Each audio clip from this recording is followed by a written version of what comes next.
Өнөөдрийн засгийн газрын хуралдаанаар хүүхдийн мөнгийг хүүхдүүдэд 100% олгох ийм шийдвэрийг гаргаж, за хүүхдийн мөнгөн аваагүй, олгогдоогүй хүүхдүүдэд бол хүүхдийн мөнгийг нөхөж олгох ийм шийдвэрийг гаргалаа. За та бүхэн мэдэж байгаа 2016 оны сүүл, за 2017 оны эхнээс эхлээд Монгол улсын эдийн засгийн хүндхэн байдалтай, хямралтай байгаа энэ үед бол олон улсын валютын сангийн хөтөлбөрт хамрагдах энэ хүсэлтийг тавьсан.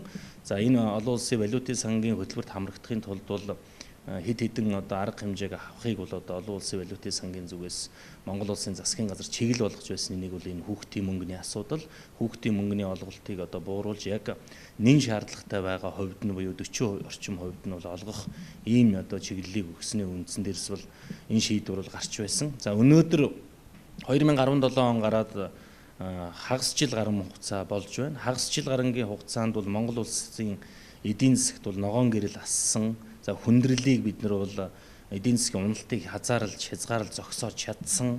За эерэг үзүүлэлтүүд гарч эхэлсэн байгаа. Өнөөдрийн байдлаар бол Монгол улсын эдийн засаг 4-4.5% өсөлттэй явж байна гэсэн энэ таатай мэдээллийг бол Монголын ард түмэн маань сонсож байгаа. За мөн өнөөдрийн хагас жилийн байдлаар бол Монгол улсын давсан орлого 500 орчим тэрбум төгрөгийн ийм давсан орлоготой явж байгаа. Тийм учраас хүүхдүүдэд 100% хүүхдийн мөнгийг олгоход бол 100 тэрбум орчим төгрөг шаардлагатай байж байгаа. Тэгэхээр энэ давсан 500 орчим тэрбум төгрөгнөөс аваагүй хүүхдүүдэд нөхөж олгож, за мөн цаашдаа Монголынхон хүүхдүүдэд 100% хүүхдийн мөнгийг үргэлжлүүлэн олгох энэ шийдвэрийг өнөөдөр засгийн газар гаргасан. Энэ ажил ингээд маргаашнаас эхлээд хэрэгжиж эхэлж байна.